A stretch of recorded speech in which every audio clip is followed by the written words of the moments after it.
Number 7, prayers of his people. Let us move on because we are talking about weighty and heavy stuff, such as glory crowns, illusions, and people creating eternal things. So complete and final was Adam's authority over the earth that he, not just God, had the ability to give it away to another.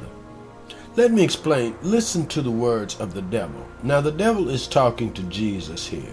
And the devil said to him, I will give you all this domain and its glory, for it has been handed over to me, and I give it to whomever I wish. Therefore, if you worship before me, it shall all be yours. Luke 4:6-7. The part about the domain being handed over to him was true, and Jesus knew it. Jesus even called the devil the ruler of this world 3 times in the Gospels. That's John 12:31, John 14:30, and John 16:11. Heavy number 2. So complete and final was God's decision to do things on earth through human beings that it cost God the incarnation to regain what Adam gave away. God had to become a part of the human race. I can't think of a more staggering truth. Certainly nothing could give more weightier proof of the finality of this through humans' decision. God made without question humans were forever to be God's link to authority and activity on the earth. Even though God is sovereign and all-powerful, Scripture clearly tells us that God limited himself concerning the affairs of earth to working through human beings, even at the cost of becoming one. God chose from the time of creation to work on earth through humans, not independent of them. God said, let them have dominion. Let them have dominion.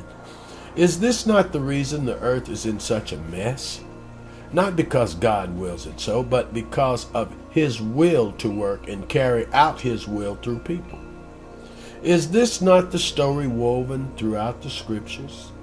God and humans, for better or worse, doing it together. God needing faithful men and women. God needing a race through whom to work. God needing prophets. God needing judges. God needing a human Messiah. God needing human hands to heal and human voice to speak and human feet to go.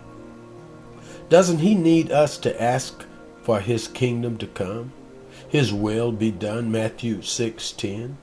Surely he wouldn't ask us to do something that was going to happen anyway, would he?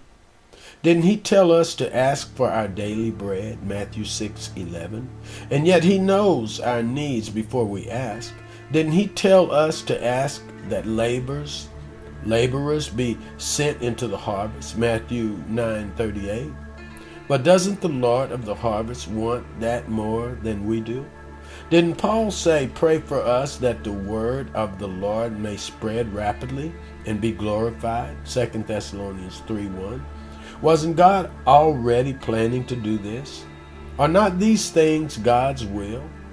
Why then am I supposed to ask him for something he already wants to do if it's not that my asking somehow releases him to do it? Let's look briefly at 3 more biblical passages which supports this.